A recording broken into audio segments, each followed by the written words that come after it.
As you can see, we've got a no start fault on this vehicle. You'll need some petrol to get this right.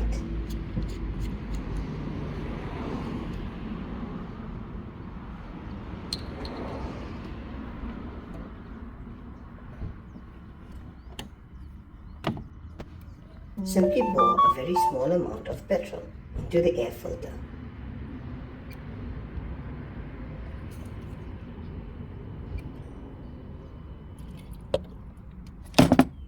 We'll now try to crank it over again, and the vehicle should start perfectly fine.